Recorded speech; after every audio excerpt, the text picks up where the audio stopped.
नमस्कार, मैं सोनिका चौधरी। आप सभी का स्वागत है आपके अपने YouTube channel study with Sonika Chaudhary में।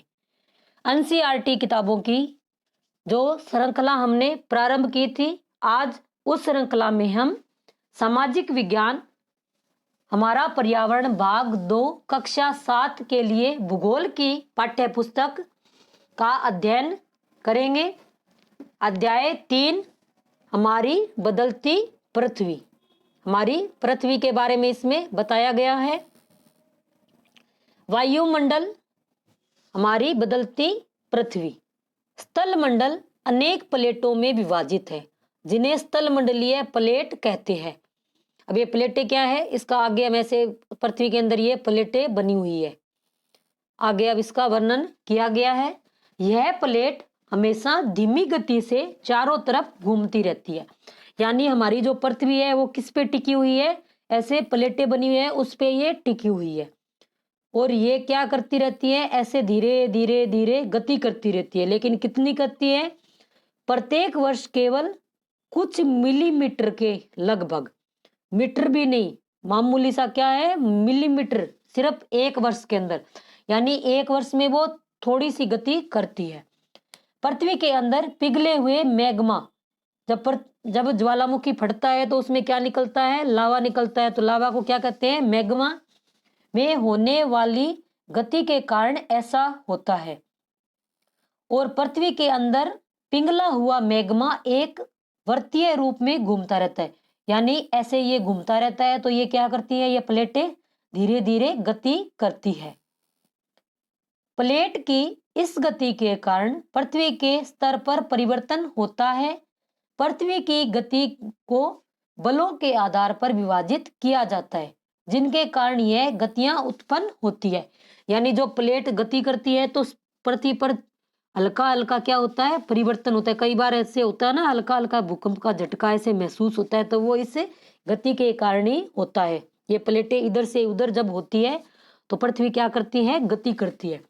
जो बल पृथ्वी के आंतरिक भाग में घटित होता है उन्हें क्या कहते हैं, अंतर्जनित बल या एंडोजेनिक फोर्स कहा जाता है।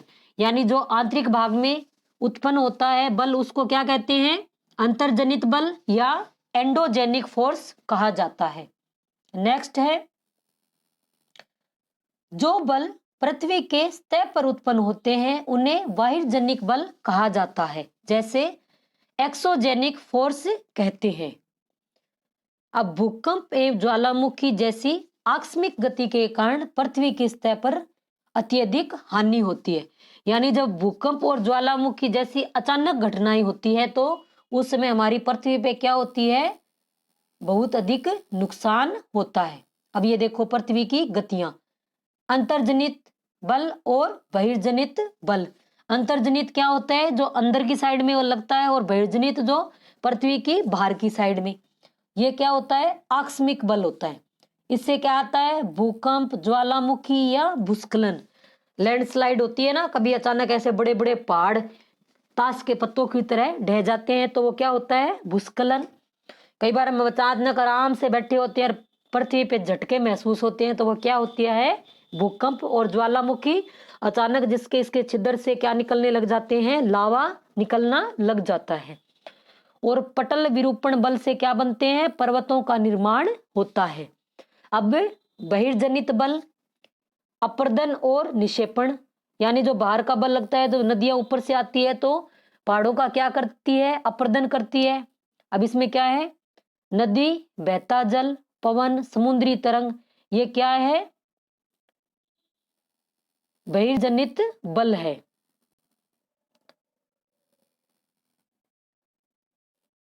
अचानक भूपरपट्टी पर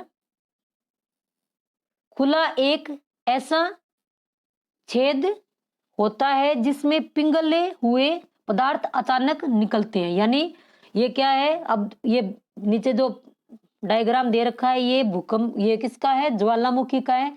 तो इसमें एक छिद्र है, तो ये अचानक ये इसका फट जाता है, तो इसमें ये क्या करते हैं, लावा निकलता है, गर्म राख और गैसें इसमें निकलती है। ये रही, जैसे गैस व राख ये इसका क्या है, निकास क्षेत्र हो गया। और ये इससे क्या निकल रहा है, लावा बाहर आ रहा है। और ये क्या है, मेंटल की ये परपट्टी आ गई और ये इधर एक परपट्टी बनी हुई है, ये ज्वालामुखी का है। स्थल मंडलीय प्लेटों के गति करने पर पृथ्वी की सतह पर कंपन होता है। यानी जो स्थल मंडल पे जो प्लेटें होती है, जो पृथ्वी जब गति करती है तो उसमें पृथ्वी पे क्या महसूस होता है, कंपन। यह कंपन पृथ्वी के चारों ओर गति कर सकता है। इस कंपन को क्या कहते हैं, भूकंप कहते हैं। यानी जब प्लेटें गति करती है तो अचानक क्या होता है, कंपन होता है। और यह पूरी पृथ्वी पर महसूस किया जा सकता है। भूपरपट्टी के नीचे वह स्थान जहां कंपन आरंभ होता है उद्गम केंद्र कहलाता है। जहां से ये स्टार्ट होगा वो उसको क्या कहेंगे हम, उद्गम केंद्र। उद्गम के अंदर के भू सतह पर जिसके निकटतम स्थान को क्या कहते हैं, अधिकेंद्र। उसको हम क्या कहेंगे, अधिकेंद्र कहेंगे। अधिकेंद्र के निकट भाग में सर्वाधिक हानि होती है।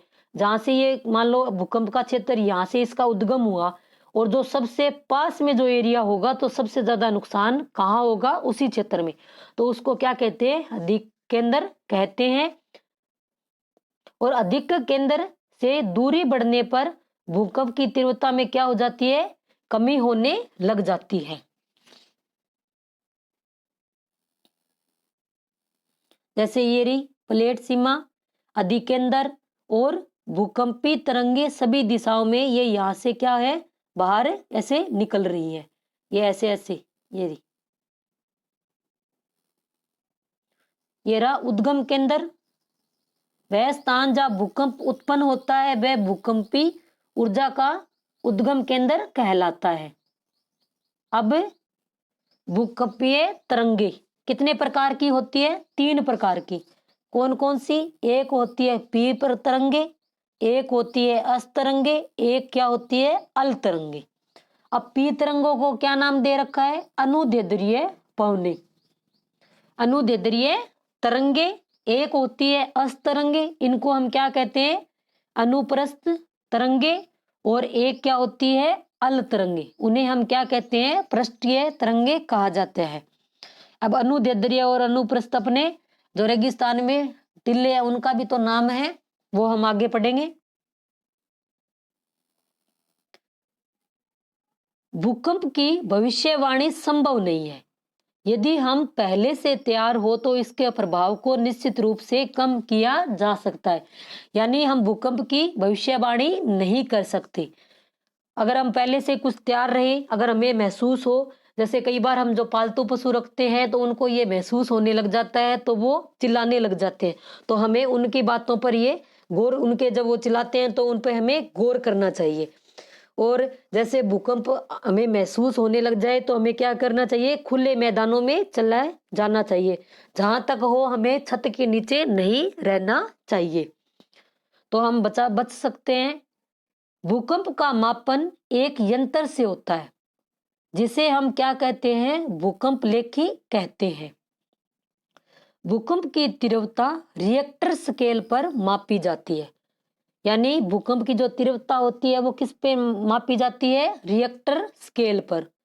जिस भूकंप की तीव्रता 2 पॉइंट अथवा उससे कम होती है, कितनी, 2 पॉइंट, तो उसका प्रभाव नहीं के बराबर होता है। कई बार हल्के हल्के ऐसे झटके लगते हैं ना, और लेकिन ये पता चलता है कि भी हाँ का अगर बेड पे बैठे हैं तो थोड़ा सा ऐसे महसूस होता है कि कुछ हिला है, तो 2 पॉइंट में नुकसान नहीं होता। लेकिन जिस भूकंप की तीव्रता 5.0 होती है वह वस्तुओं के गिरने से क्षति पहुंचा सकता है। अगर 5 पॉइंट का भूकंप आया है तो हमें थोड़ी, जैसे हम बैठे हैं तो कोई वस्तु गिर गई तो हमारे मुंह ऊपर अगर गिर जाए तो हमें नुकसान हो सकता है। लेकिन अब सबसे खतरनाक वाला कौन सा है, जिस भूकंप की तीव्रता 6.0 या उससे अधिक होती है वह बहुत शक्तिशाली होता है। जिसकी तीव्रता 7.0 अथवा उससे अधिक होती है वह सर्वाधिक शक्तिशाली समझा जाता है। यानी वह कौन सा है, सर्वाधिक शक्तिशाली।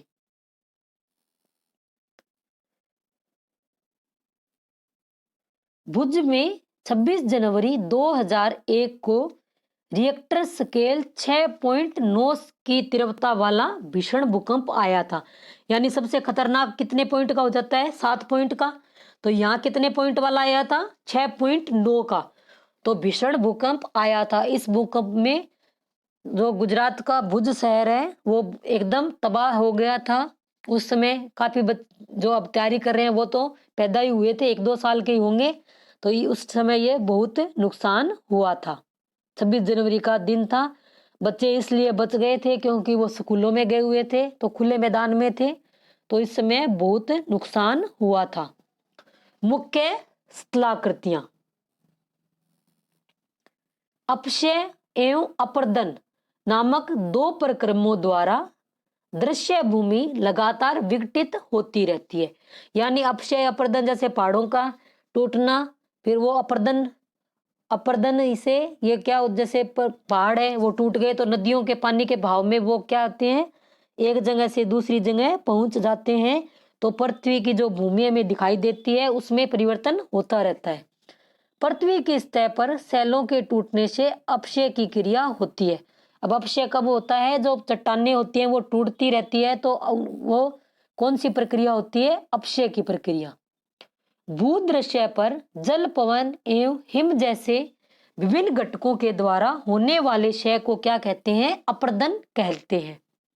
यानी जल से भी नुकसान होता है, पवन से भी, हिम से, जैसे पहाड़ों पे बर्फ गिरती है तो वो बर्फ जम जाती है, और जो बर्फ जमी हुई जो अचानक टूट के आती है तो उनके साथ पहाड़ के टुकड़े भी टूट के नीचे आ जाते हैं, तो उसको इससे क्या होता है? अपर्दन होता है। अब नदी के कार्य। जब नदी मैदानी क्षेत्र में प्रवेश करती है तो वह मोड़दार मार्ग पर बहने लगती है। नदी के इन्हीं बड़े बूढ़ों को विसर्प कहते हैं। यानी इसके बड़े जो गड्ढे होते हैं उसको क्या कहते हैं? विसर्प कहा जाता है। इसके बाद भी विसर्पों के किनारों पर लगातार अपर्दन एवं निक्षेपण शुरू हो जाता है। विसर्प लूप के सिरे निकट आते जाते हैं और समय के साथ विसर्प नदी से कट जाते हैं और एक अलग झील बनाते हैं जिसे चाप झील कहते हैं। जैसे ये नदी अभी बह रही है तो इधर इसका कोई बहाव है, ढलान है, तो यहाँ पानी इकट्ठा हो गया, और बाद में इस नदी का और इस स्थान का जब ये संबंध टूट जाता है तो यहाँ कौन सी झील का निर्माण होता है? चाप झील का निर्माण हो जाता है। यानी यह स्थान नदी से एकदम कट जाता है और नदी फिर क्या है? अलग ही रास्ते से बहने लग जाती है। कभी कभी नदी अपने तटों से बाहर बहने लग जाती है। जैसे अब ये नदी बह रही है, अगर इधर ढलान हो गई, इधर ढलान अगर मिल गई तो नदी का पानी आगे तो कम जाएगा, इधर और इधर ज्यादा निकल जाएगा। जब एक तो सीधे रास्ते जा रहा है और फिर इधर इधर निकल जाएगा तो यहाँ के जो क्षेत्र है वहां क्या हो जाएगा? बाढ़ आ जाएगी। फलस्वरूप निकटवर्ती क्षेत्रों में बाढ़ आ जाती है। बाढ़ के कारण नदी के तटों के निकटवर्ती क्षेत्रों में महीन मिट्टी और अन्य पदार्थों का निक्षेपण करती है। यानी ये जो महीन मिट्टी होती है वो यहाँ क्या हो जाती है? जमा हो जाती है। ऐसी मिट्टी एवं पदार्थों को अवसाद कहते हैं। यानी नदी अपने साथ जो चिकनी मिट्टी हो गई, पत्थर हो गए, वो लेके आती है, वो क्या कहलाते हैं? अवसाद कहलाते हैं। इससे समतल उपजाऊ बाढ़ गर्त मैदान का निर्माण होता है। यानी नदियां अपने पत्थर कंकड़ यहाँ छोड़ के आगे बह जाती है तो यहाँ किसका निर्माण हो गया? बाढ़ गर्त मैदान का निर्माण हो गया। जब बाढ़ आती है तो नुकसान भी होता है और फायदा भी क्या होता है कि उससे उपजाऊ मिट्टी पहाड़ों से नीचे आ जाती है। अब ये देखो इसमें डायग्राम में दे रखी है, ये नदी बह रही है, ये इसके क्या है? विसर्प है। ये इस साइड ये जो किनारे बने हुए हैं, और अब ये कौन सी झील का निर्माण हो गया? चाप झील का। पहले तो ये जैसे इधर से बह रही थी, फिर ये अचानक कहाँ चली जाती है? इधर करके ऐसे बाहर चली जाती है। ये इसके क्या हो गए? तटबंध हो गए। बाढ़ग्रस्त मैदान में नदी द्वारा निर्मित स्थलाकृति इसमें दे रखी है। अब पर्सन नहीं, ये नोट डाल के कुछ इसमें इंपॉर्टेंट बॉक्स बना के दिए हुए हैं बुक में। सबसे ऊंचा जलप्रपात कहाँ है? दक्षिण अमेरिका के वेनेजुएला का एंजल जलप्रपात है। कौन सा जलप्रपात है? एंजल जलप्रपात। उत्तरी अमेरिका में कनाडा एवं संयुक्त राज्य अमेरिका की सीमा पर स्थित नियाग्रा जलप्रपात। अब नियाग्रा जलप्रपात कहाँ है? संयुक्त राज्य अमेरिका और कनाडा, और ये कौन से महाद्वीप में है? उत्तरी अमेरिका में। अफ्रीका में जामीबिया एवं जिम्बाब्वे की सीमा पर कौन सा जलप्रपात है? विक्टोरिया जलप्रपात बना हुआ है। अब समुद्री तरंग के कार्य। अब जो समुद्र में तरंगे उठती हैं उनके क्या क्या कार्य हैं? अभी आप सबके लिए एक प्रश्न है कि दुनिया का सबसे ऊंचा जलप्रपात या बड़ा जलप्रपात कौन सा है? इसका आंसर कमेंट बॉक्स में जरूर दे। समुद्री तरंग के कार्य। समुद्री तरंग के कार्य अपर्दन एवं निक्षेपण तटीय स्थलाकृतियां बनाते हैं। अब समुद्री तरंग ये क्या बनाते हैं? स्थलाकृतियां। अब इसको ध्यान से समझना है। समुद्री तरंगे लगातार सैलों से टकराती रहती है, यानी ये समुद्र है, समुद्र के किनारे कोई ये पहाड़ बना हुआ है जिसको हम सैल बोलते हैं।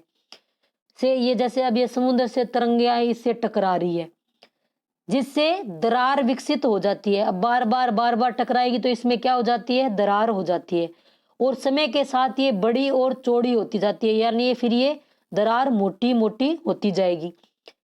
इनको समुद्र, और जब ये इतनी बड़ी हो जाएगी, ऐसे हमको लगे कि ये गुफा बन गई है, तो इसको हम क्या कहते हैं? समुद्री गुफा कहते हैं। अब ये गुफा बन गई, इसके बाद भी क्या है? लहरें अलग थोड़ी ना जाएगी, वहीं उसी स्थान पे टकराती रहेगी। तो फिर क्या होता है? इन गुफाओं के बड़े होते जाने पर इनमें केवल छत बचती है, जो साइड में ये दीवारें थी वो हट जाती है। इससे तटीय मेहराब बनते हैं। इससे फिर क्या बन जाते हैं? तटीय मेहराब बन जाते हैं, और लगातार अपर्दन छत को भी तोड़ देता है। तो बाद में वो छत थी वो भी टूट गई, और फिर सिर्फ जो लास्ट में कोई जिस ये छत पे ये दीवार खड़ी थी, ये जो छत थी किस पे खड़ी थी? दीवारों पे खड़ी थी, तो नाम मात्र की दीवार भी रह जाती है। दीवार जैसी इन आकृतियों को क्या कहते हैं? स्टेक कहते हैं। तो लास्ट में दीवार बसती है उसको क्या कहते हैं? स्टेक कहते हैं। समुद्री जल के ऊपर अगर ऊर्ध्वाधर उठे हुए ऊंचे सैलीय तटों को समुद्र भृगु कहते हैं। क्या कहते हैं? समुद्र भृगु कहा जाता है। अब हिमनद के कार्य। हिमनद अथवा हिमानी बर्फ की नदियां होती है। हिमनद अथवा हिमानी बर्फ की जो नदियां होती है, हिमनद गहरे गर्तों का निर्माण करती है। अब पवन के कार्य।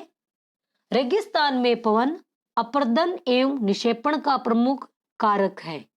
पवने चलने पर अपने साथ रेत को एक स्थान से दूसरे स्थान पर पहुंचा देती है। कई बार इतनी तेज आंधियां चलती है कि एक पूरा टिल्ला होता है जिसको बालू का टिब्बा बोलते हैं, वो एक स्थान से दूसरे स्थान पर पहुंच जाता है। और ऐसे रास्ते भी चेंज होते रहते हैं, पता भी नहीं चलता कि अब कहाँ थे और अब हम कहाँ खड़े हैं। तो इतनी धूल भरी आंधियां चलती है। जब पवन का भाव रुकता है तो यह रेत गिरकर छोटी पहाड़ी बन जाती है, यानी रेत अपने, जब पवन चलती है तो वो रेत उड़ा के ले जाती है, और जब वो रुकती है तो वो सारी जब मिट्टी एक जगह नीचे गिरेगी तो वहां का बन जाएगा? बालू का टीला बन जाएगा। यह अपने कहाँ है? राजस्थान के मरुस्थलीय क्षेत्र में, जैसलमेर इधर देखा जा सकता है। इनमें से अब इस पाठ के प्रश्न उत्तर देखते हैं। अगर वीडियो अच्छा लगा है तो लाइक करें, शेयर करें और चैनल को सब्सक्राइब करें। अगर अच्छा नहीं लग रहा है तो वो भी कमेंट बॉक्स में जरूर बताएं ताकि सुधार किया जा सके। इनमें से कौन सी समुद्री तरंग की विशेषता नहीं है? कौन सी नहीं है? शैल, किनारा, समुद्री तरंग। तो कौन सी नहीं है? शैल इसकी विशेषता नहीं है। हिमनद की निक्षेपण विशेषता। हिमनद से क्या बनते हैं? हिमोड बनते हैं। अब बाढ़ग्रस्त मैदान किससे बनते हैं? नदियों से। पुलिन क्या होता है? समुद्र का जो तट होता है उसको क्या बोलते हैं? पुलिन बोला जाता है। पृथ्वी की आकस्मिक गतियों के कारण कौन सी घटना होती है? जब पृथ्वी अचानक गति करती है तो क्या आता है? ज्वालामुखी, बल्लन या बाढ़ग्रस्त मैदान। तो क्या आता है? ज्वालामुखी विस्फोट होता है या भूकंप आता है आकस्मिक गति से। और बाढ़ कहां से आती है? नदियों में। अब छत्रक शैले, अब कौन सी शैल है? छत्रक शैले पाई जाती है, कहाँ पाई जाती है? रेगिस्तान में, नदी घाटी में या हिमनद में? कहाँ पाई जाती है? रेगिस्तान में। चाप झील यहाँ पाई जाती है। अब चाप झील कहाँ पाई जाती है? रेगिस्तान में, नदी घाटी में या हिमनद में? कहाँ पाई जाती है? नदी घाटी में। जब नदी बहती है और यहाँ जब ये पानी इकट्ठा हो जाता है और बाद में इसका जब ये छूट जाता है, इसका जो संबंध इससे कट जाता है, तो ये कौन सी झील का निर्माण करती है? चाप झील का निर्माण करती है। अब सुमेलित करना है। हिमनद, बर्फ की नदी। हिमनद क्या होती है? बर्फ की नदी। विषर्प की आकृति किसकी होती है? नदियों की। पुलीन किसको कहते हैं? समुद्री जो तट होते हैं उनको हम क्या कहते हैं? पुलीन। बालू का टिब्बा, रेगिस्तान में। भूकंप कब आता है? जब पृथ्वी में कंपन होता है। हमारा एक चैप्टर कंप्लीट हो गया। अब नेक्स्ट चैप्टर देखते हैं, अध्याय 4 वायु। ये वीडियो बड़ा बनेगा लेकिन ये दोनों चैप्टर हम इसी वीडियो में कंप्लीट करते हैं। हमारी पृथ्वी चारों ओर से वायु की घनी चादर से घिरी हुई है, जिसे हम क्या कहते हैं? वायुमंडल कहते हैं। अब वायुमंडल का संगठन, वायुमंडल में अब कौन कौन सी गैसें हैं और इन गैसों का क्या महत्व है? अगर ये गैस न हो तो पृथ्वी पे क्या हो सकता है? नाइट्रोजन तथा ऑक्सीजन ऐसी दो गैसें हैं जिनसे वायुमंडल का बड़ा भाग बना है। यानी सबसे ज्यादा गैस कौन सी है? नाइट्रोजन और oxygen. Carbon dioxide gas, helium, ozone, argon, hydrogen बहुत कम मात्रा में पाई जाती है। इन गैसों के अलावा कुछ धूल मिट्टी के कण भी हवा में मौजूद होते हैं। यानी वायुमंडल में धूल मिट्टी के कण भी होते हैं। हाइड्रोजन, हीलियम, आर्गन, ये गैसें भी इसमें मौजूद होती है। अब पौधों को अपने जीवन के लिए नाइट्रोजन की आवश्यकता होती है। किस गैस की आवश्यकता होती है? नाइट्रोजन की। लेकिन ये क्या है? ये नाइट्रोजन को सीधे ग्रहण नहीं कर पाते। फिर कैसे ग्रहण करते हैं? मृदा तथा कुछ पौधों की जड़ों में रहने वाले जीवाणु वायु से नाइट्रोजन लेकर इसका स्वरूप बदल देते हैं, जिससे पौधे इसका प्रयोग कर सकते हैं। यानी एक तो मिट्टी और कुछ पौधे होते हैं, उनकी जड़ों में ऐसे जीवाणु होते हैं जो नाइट्रोजन का स्वरूप बदल देते हैं। और जब इनका स्वरूप बदल जाता है तो नाइट्रोजन गैस कौन ग्रहण कर लेते हैं? पौधे ग्रहण कर लेते हैं। अब कार्बन डाइऑक्साइड अन्य महत्वपूर्ण गैस है। हरे पादप अपने भोजन के लिए, यानी कार्बन डाइऑक्साइड गैस से जो पौधे हैं वो अपना क्या करते हैं? भोजन ग्रहण करते हैं। कार्बन डाइऑक्साइड अन्य महत्वपूर्ण गैस है। हरे पादप अपने भोजन के रूप में कार्बन डाइऑक्साइड का प्रयोग करते हैं और ऑक्सीजन वापस देते हैं। लेते कौन सी है? कार्बन डाइऑक्साइड, और देते कौन सी है? ऑक्सीजन। अब गैसों की मात्रा, कई बार क्रम पूछ ले, कभी सर्वाधिक से न्यूनतम बताएं, तो सर्वाधिक कौन सी है? नाइट्रोजन। कितने परसेंट? 78%। ऑक्सीजन कितनी है? 21%।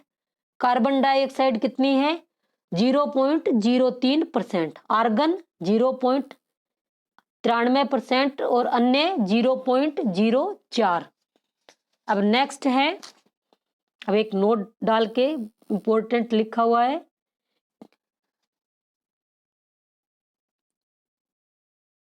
कार्बन डाइऑक्साइड गैस वायुमंडल में फैलकर पृथ्वी से विकिरित ऊष्मा को पृथ्वी पर रोककर ग्रीन हाउस गैस पैदा करती है, जिसे हम ग्रीन हाउस गैस भी कहते हैं। यानी पर जो कार्बन डाइऑक्साइड गैस है वो वायुमंडल में फैलकर जो पृथ्वी की विकिरित यानी जो फैली हुई ऊष्मा है उसको इकट्ठा कर लेती है, तो हम इसे क्या कहते हैं? ग्रीन हाउस गैस भी कहते हैं कार्बन डाइऑक्साइड को। अब आप सभी के लिए एक प्रश्न है, कमेंट बॉक्स में बताना, जो अभी हमने ऊपर पढ़ा था कि नाइट्रोजन गैस की मात्रा कितनी है, ताकि पता चले कि आपका ध्यान वीडियो में है या नहीं है। कार्बन डाइऑक्साइड गैस के अभाव में धरती इतनी ठंडी हो जाती थी कि इस पर रहना असंभव हो जाएगा। यानी कार्बन डाइऑक्साइड की मात्रा अगर बढ़ जाए तो भी नुकसानदायक है, अगर न हो तो भी हम इससे नुकसान है कि पृथ्वी इतनी ठंडी हो जाएगी कि हम इसमें रह नहीं सकेंगे। कारखानों एवं कार के धुएं से वायुमंडल में कार्बन डाइऑक्साइड का स्तर बढ़ता है।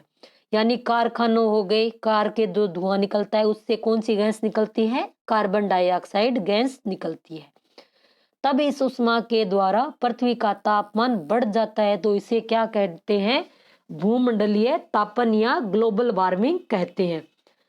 जो ग्लोबल वार्मिंग सबसे ज्यादा कौन फैला रहा है? जो पश्चिमी देश है, अमेरिका, यूरोप के, वो सबसे ज्यादा ग्लोबल जो वार्मिंग है उसका बढ़ावा करते हैं। तापमान में वृद्धि के कारण पृथ्वी के सबसे ठंडे प्रदेश में जमी हुई बर्फ पिघलती है, जिसके परिणाम स्वरूप समुद्र के जल स्तर में वृद्धि होती रहती है, जिससे तटीय क्षेत्रों में बाढ़ आ जाती है और दीर्घ अवधि के कारण इसके कारण जलवायु में अत्यधिक परिवर्तन हो सकता है और जिसके फलस्वरूप कुछ पौधे व पशु लुप्त हो सकते हैं। यदि वायुमंडल में कार्बन डाइऑक्साइड गैस इतनी बढ़ जाए कि इतनी बढ़ जाती है कई बार कि जो हमारे ये लाखों हजारों साल पहले जो बर्फ गिर के जमी हुई है वो पिघलने लग जाती है। जब बर्फ पिघलेगी तो वो पानी नदियों के से कहाँ पहुंचता है? समुद्र में पहुंचता है। तो समुद्र का जल स्तर क्या हो जाता है? बढ़ जाता है और जो तटीय क्षेत्र है वहां क्या आ जाती है? बाढ़ आ जाती है।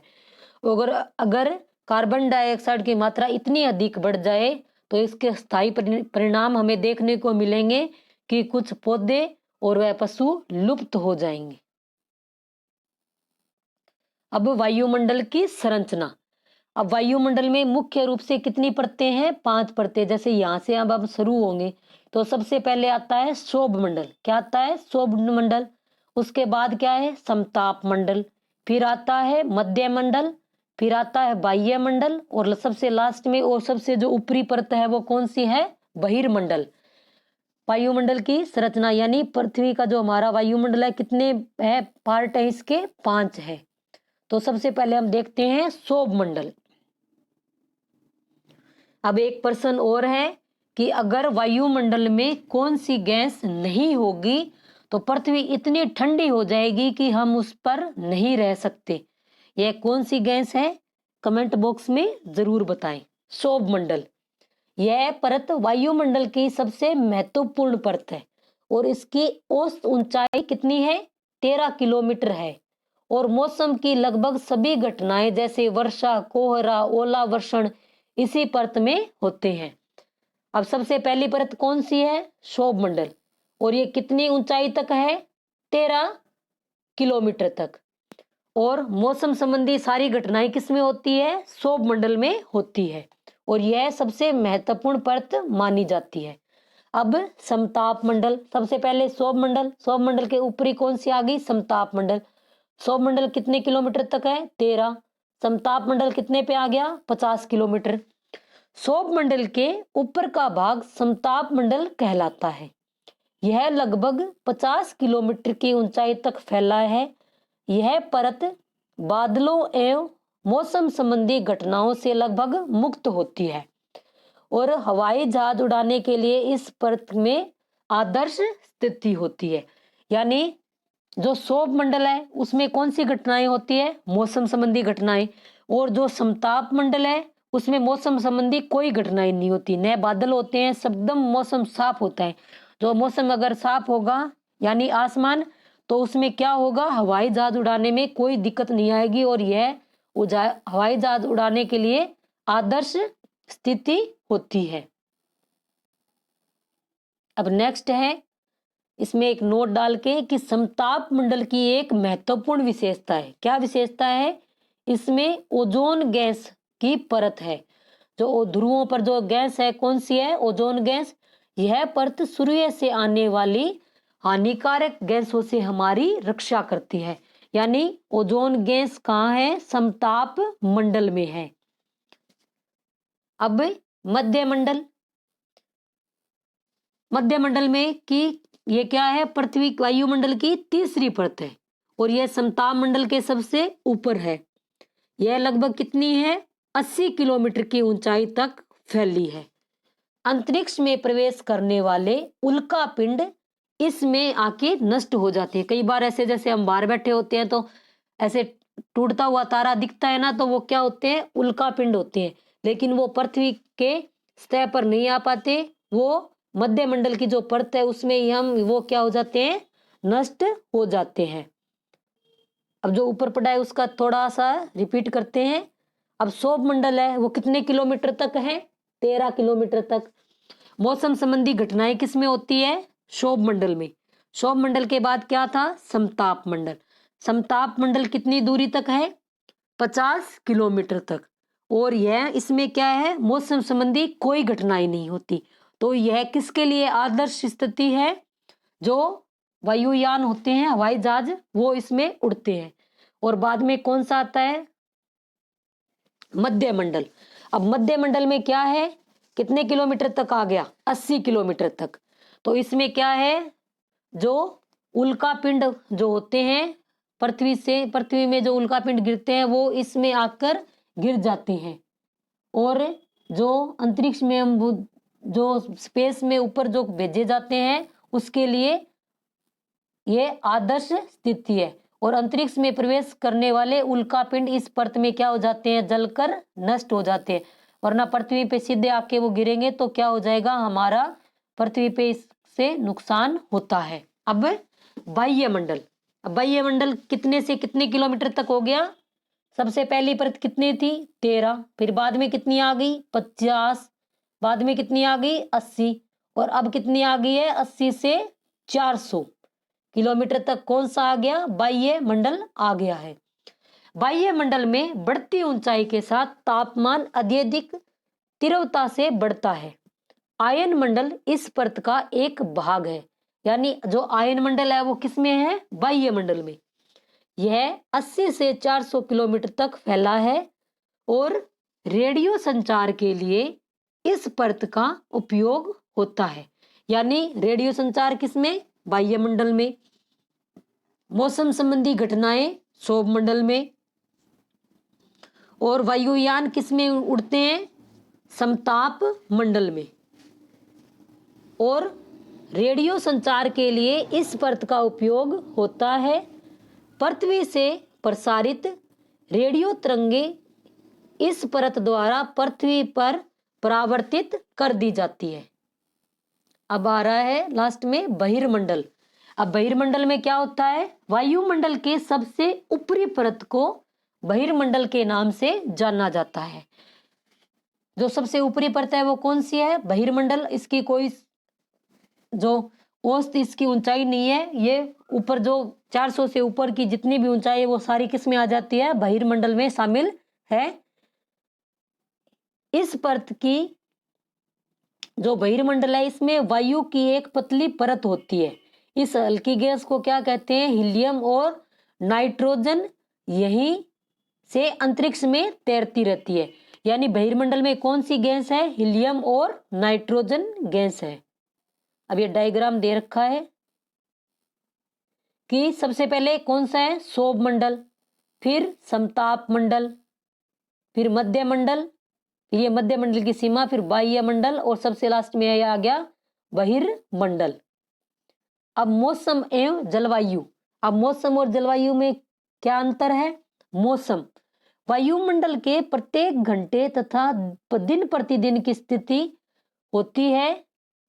मौसम नाटकीय रूप से दिन प्रतिदिन बदलता रहता है। नाटकीय रूप से कैसे? कई बार सुबह गर्मी होती है, रात को रातें ठंडी हो जाती हैं। कई बार सुबह ठंड होती है, दोपहर में अचानक गर्मी बढ़ जाती है। तो मौसम का ये क्या चलता रहता है? नाटक चलता रहता है।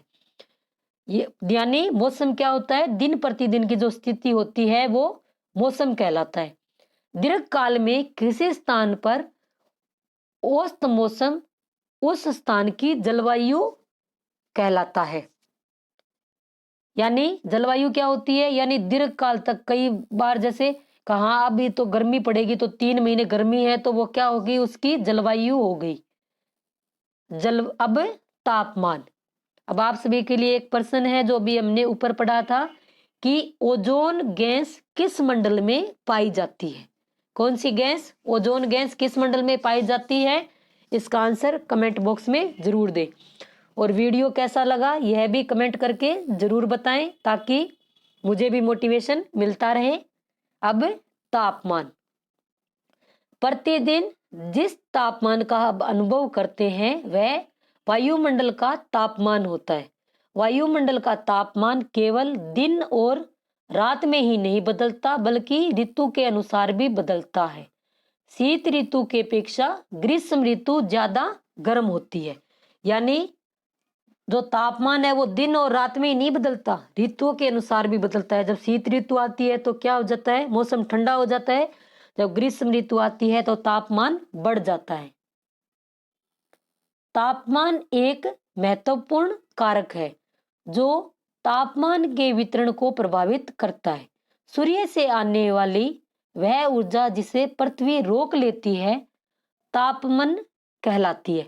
तापमान क्या है कि जो पृथ्वी पर सूर्य की जो ऊर्जा आती है जो हम यहाँ रुक जाती है उसको क्या बोलते हैं, तापमान। उसे क्या बोलते हैं, आतपन बोलते हैं। क्या बोलते हैं, आतपन। अब आतपन क्या है? सूर्य ताप की मात्रा भूमध्य रेखा से ध्रुवों की ओर घटती है, इसलिए तापमान उसी प्रकार घटता जाता है।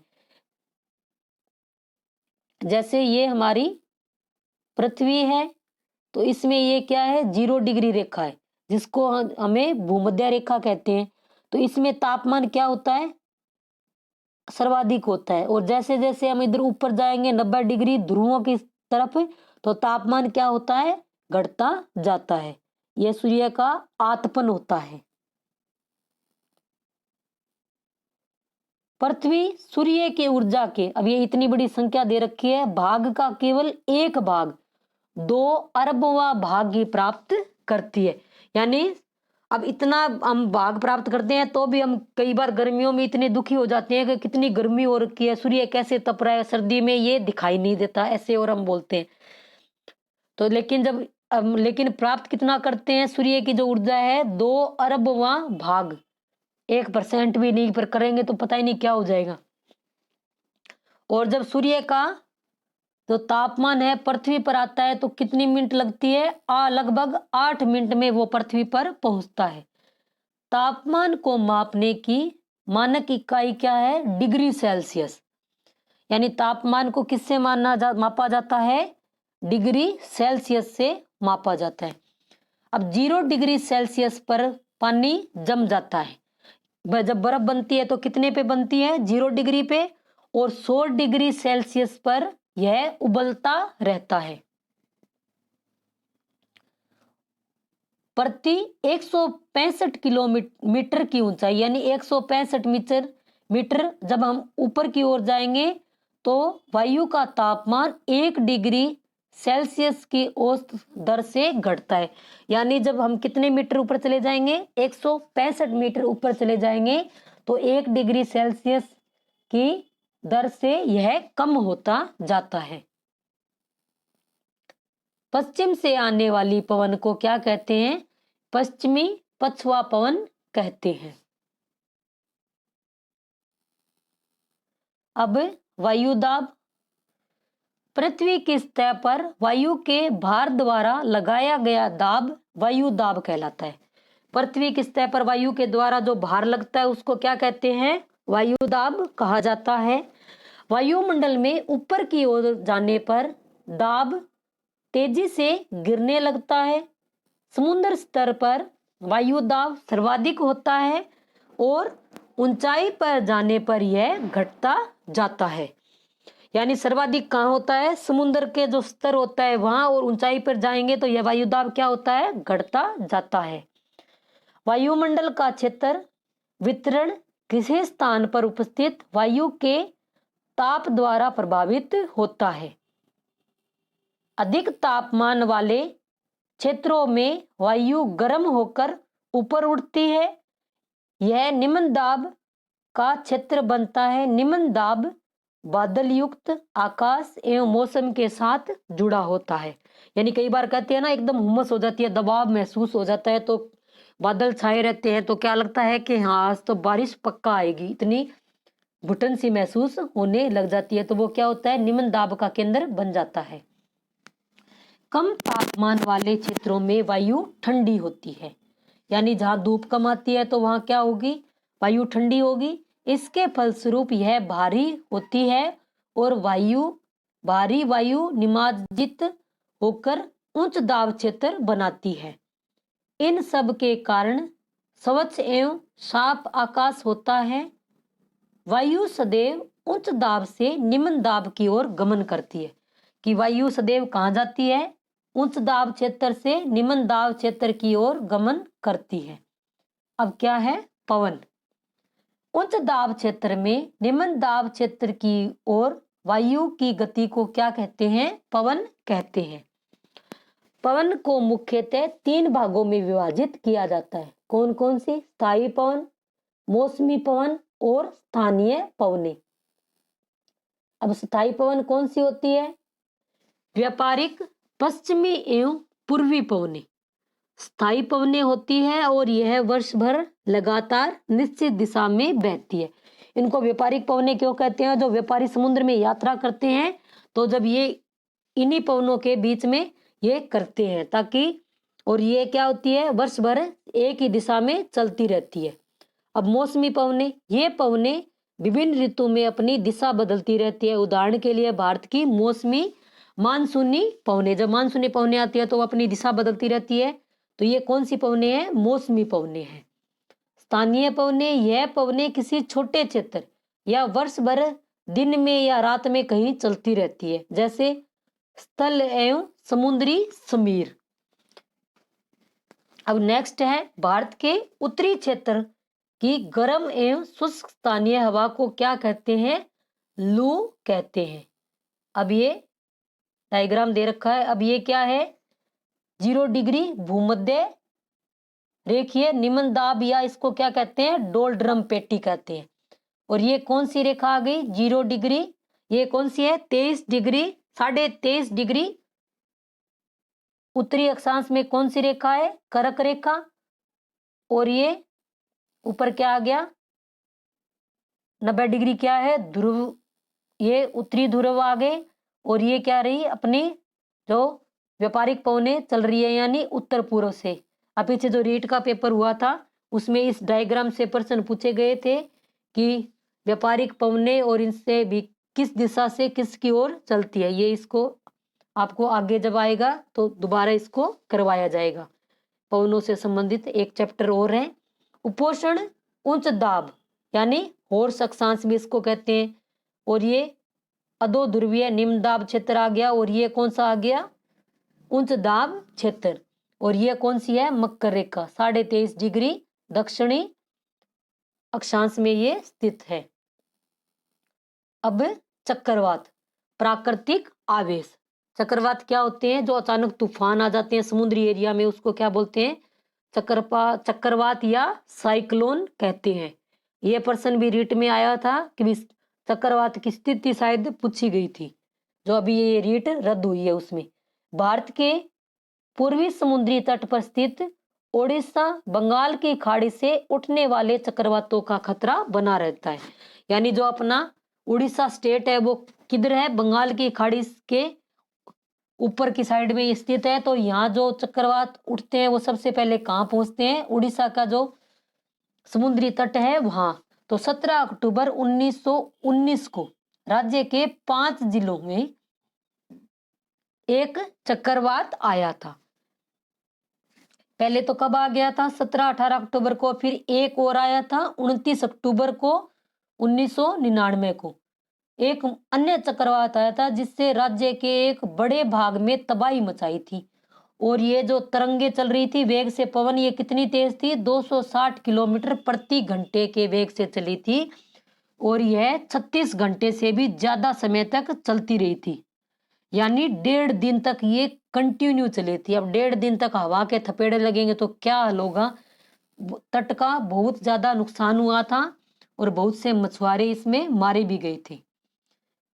25 अक्टूबर 1999 को पूर्वी पोर्ट ब्लेयर के निकट थाईलैंड की खाड़ी में अवदाव के कारण यह चक्रवात उत्पन्न हुआ और धीरे धीरे उत्तर पश्चिम दिशा से होता हुआ इसने महाचक्रवात का रूप धारण कर लिया। यह कहां से उठा था? थाईलैंड की जो खाड़ी है वहां से उठा था, फिर धीरे धीरे आगे बढ़ता गया तो इसकी क्या होगी, गति में यह बहुत ज्यादा ये तेज हो गया और ये महाचक्रवात का रूप धारण कर लिया। और अब ये उड़ीसा में कब आया था? 29 अक्टूबर को सुबह 10:30 बजे आया था। उस टाइम मछुआरे भी कहाँ थे? जो समुद्र किनारे है वहीं मछली पकड़ रहे थे, तो इस टाइम बहुत ज्यादा नुकसान हुआ था। उड़ीसा के इरेसामा एवं बालीकुंडा के बीच के क्षेत्रों को प्रभावित किया था। इस महाचक्रवात से भुवनेश्वर, कटक और 28 तटीय नगरों सहित उड़ीसा के पूरे तट बर्बाद हो गए थे, यानी जो समुद्री इलाका है वो पूरा की तरह पूरा क्या हो गया था, बर्बाद हो गए थे। और लगभग 130 लाख लोग यानी 1 करोड़ 30 लाख लोग इससे प्रभावित हुए थे, यानी ये इतना खतरनाक था। अब आर्द्रता क्या होती है? जब जल पृथ्वी एवं विभिन्न जलाशयों से वाष्पित होता है तो यह जल वाष्प बन जाता है। जल वाष्प यानी जब हम पानी जैसे रखते हैं तो उसकी छोटी छोटी बूंदों के रूप में कहाँ चला जाता है, वाष्पित होकर आसमान में इकट्ठा हो जाता है। जब जल वाष्प होता है तभी बादल बनते हैं और तभी क्या होती है, बारिश होती है। वायु में किसी भी समय जल वाष्प की मात्रा को आर्द्रता कहते हैं। जैसे जैसे वायु गर्म होती जाती है उसकी जल वाष्प धारण करने की क्षमता बढ़ती जाती है।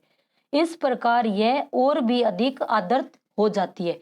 जैसे जैसे जल ये बढ़ेगा तो जल वाष्प की इसकी जो क्षमता है वो जल को धारण करने की बढ़ती जाएगी, तो इसमें क्या हो जाएगी, आर्द्रता हो जाएगी। कई बार क्या होता है, एकदम नमी होती है तो पसीना आता है, वो सूखता नहीं है तो चिपचिपा होने लगता है, तो हमें घुटन महसूस होती है।